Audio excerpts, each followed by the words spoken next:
Sreebhumi sporting ক্লাবে সেখান থেকে আবার ত্রাণের ত্রিপল উদ্ধার হলো। লেক টাউনে শ্রীভূমি স্পোর্টিং ক্লাবে ত্রিপলের পাহাড়। প্রাক্তন মন্ত্রী তথা জেলবন্দি সুজিত বসুর ক্লাব, তার সেখান থেকে বিপুল পরিমাণে ত্রাণের ত্রিপল উদ্ধার করলো বিজেপি। একদম যে ছবি দেখছেন শ্রীভূমি স্পোর্টিং ক্লাব, শুধু ত্রিপল নয়, জামা কাপড় উদ্ধার হয়েছে, ত্রাণ সামগ্রী এবার শ্রীভূমি স্পোর্টিং ক্লাব থেকেও। সুজিত বসু, প্রাক্তন মন্ত্রী জেলবন্দি সুজিত বসু, তার ক্লাব থেকে বিপুল পরিমাণে ত্রাণ সামগ্রী। এই ছবি এর আগেও আমরা দেখেছি, তৃণমূল নেতাদের তাদের কার্যালয়, তাদের গোডাউন একেবারে খুললে এইভাবে ত্রাণ সামগ্রী। এবার সুজিত বসুর ক্লাব, সেখান থেকে উদ্ধার হলো ত্রিপল, সেখান থেকে উদ্ধার হলো জামা কাপড়। দুর্গত সাধারণ দুর্গত মানুষ, গরিব মানুষ, তাদের জন্য এই ত্রাণ, সরকারি ত্রাণ। কিন্তু তৃণমূল নেতারা সেই সমস্তটাই নিজেদের কুক্ষিগত করে রেখেছে।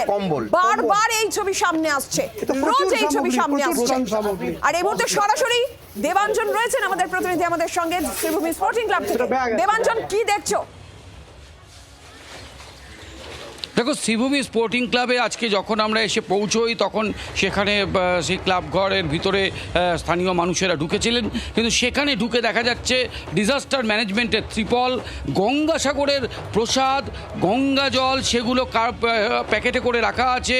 প্রসাদ সেগুলো 2024 সালের, সেগুলো ডাই করে রাখা আছে। কোথাও হচ্ছে পোশাকের স্তূপ, অর্থাৎ সরকারি যে ত্রাণ দেওয়া হয় সেই ত্রাণের পোশাকের স্তূপ, কম্বলের স্তূপ, বালতির স্তূপ, অর্থাৎ যেগুলো নিয়ে বিগত কয়েকদিন ধরে রাজ্যে যেটা শোরগোল তুলেছে, বালতি, কম্বল, ত্রিপল, সব শ্রীভূমিতেও সেই একই ছবি। যে ছবি সুরুচি সঙ্গতে দেখা গিয়েছিল, শ্রীভূমি স্পোর্টিং ক্লাবেও একই ছবি।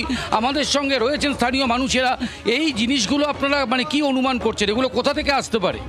এগুলো অ্যাকচুয়ালি সরকারি জিনিস, এবং এগুলো এখানে যখন সুজিত বসু প্রাক্তন দমকল মন্ত্রী এবং এই বিধায়ক তিনি যখন ছিলেন, এবং এখানকার কাউন্সিলর যিনি এই মুহূর্তে পলাতক নিতাই দত্ত মহাশয়, তিনি ভাইস চেয়ারম্যান সাউথ দমদম মিউনিসিপ্যালিটির, এই সমস্ত জিনিস যেগুলো আপনারা দেখলেন, এগুলো সমস্ত সরকারি পয়সায়, এমএলএ ল্যাড থেকে এবং মিউনিসিপ্যাল পয়সায় এগুলো হয়। আপনারা দেখেছেন যে বিভিন্ন রকমের বালতি যেইগুলো মিউনিসিপ্যালিটি থেকে দেওয়া হয়, বাকি শাড়ি, জামা কাপড়। দক্ষিণ দমদম পুরসভা, এটা দক্ষিণ দমদম পৌরসভা, সাউথ দমদম মিউনিসিপ্যালিটি, তার ভাইস চেয়ারম্যান হচ্ছে নিতাই দত্ত, যিনি এখন ইডির থেকে পালিয়ে বেড়াচ্ছেন, আর সুজিত বসু মহাশয় তিনি এখন ইডির হেফাজতে রয়েছেন। এবার ঘটনাটা হচ্ছে যে আমরা সবাই জানতাম যে বিভিন্ন রকমের দুর্নীতিতে তিনি যুক্ত ছিলেন, ক্লাবেরও দুর্নীতিতে তিনি যুক্ত ছিলেন, কিন্তু কোনোদিন আমরা এটা পশ্চিমবঙ্গের ইতিহাসে ভাবিনি যে প্রসাদ দুর্নীতি হবে। তা আজকে শ্রীভূমিতে এসে আমরা দেখলাম যেখানে প্রসাদ দুর্নীতিও পশ্চিমবঙ্গে তৃণমূল কংগ্রেস করেছে।